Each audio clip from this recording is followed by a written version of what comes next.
தேவனே, உம்முடைய கிருபை எவ்வளவு அருமையானது! அதனால் மனுபுத்திரர் உமது செட்டைகளின் நிழலிலே வந்தடைகிறார்கள். சங்கீதம் 36:7. தேவனுடைய கிருபை அளவிட முடியாத அன்பு, இரக்கம், பாதுகாப்பு. ஒரு பறவை தன் குஞ்சுகளை பாதுகாப்பது போல தேவன் நம்மை பாதுகாக்கிறார். நாம் தேவனை நம்பி ஓடும்போது அவர் நமக்கு பாதுகாப்பும் அமைதியுமாய் இருக்கிறார். நாம் எவ்வளவு பிரச்சனைகள் இருந்தாலும் தேவனுடைய கிருபையில் பாதுகாப்பும் அமைதியாக இருப்போம். ஜெபம். கர்த்தாவே, என் பரலோக பிதாவே, உம்முடைய பரிசுத்த நாமத்தை நாங்கள் ஸ்தோத்திரிக்கிறோம் அப்பா. தேவனே, உம்முடைய கிருபை எவ்வளோ அருமையானது என்று சங்கீதம் 36:7 சொல்லப்பட்டது போல அந்த கிருபை இன்று எங்களை மூடி காக்கிறது என்று நம்புகிறோம். கர்த்தாவே, உமது செட்டைகளின் நிழலில் நாங்கள் வந்தடைகிறோம் அப்பா.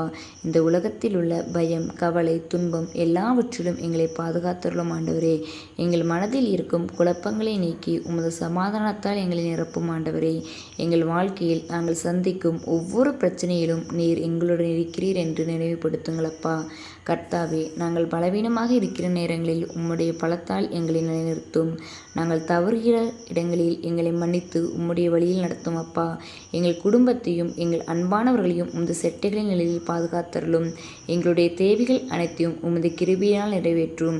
இன்று முதல் எங்கள் வாழ்க்கையில் முழுமையாக உம்மிடம் ஒப்படைக்கிறோம் அப்பா. எங்கள் வழிகளை நீர் நடத்தி உமது சித்தத்தின்படி எங்களை நடத்தும். இதையெல்லாம் எங்கள் ஆண்டவராகிய இயேசு கிறிஸ்துவின் நாமத்தில் ஜெபிக்கிறோம். ஆமீன். இந்த ஜெபம் உங்களுக்கு ஆசீர்வாதமாக இருந்தால் லைக், ஷேர், சப்ஸ்கிரைப் பண்ணுங்கள். கடவுள் உங்களை ஆசீர்வதிப்பார். ஆமீன்.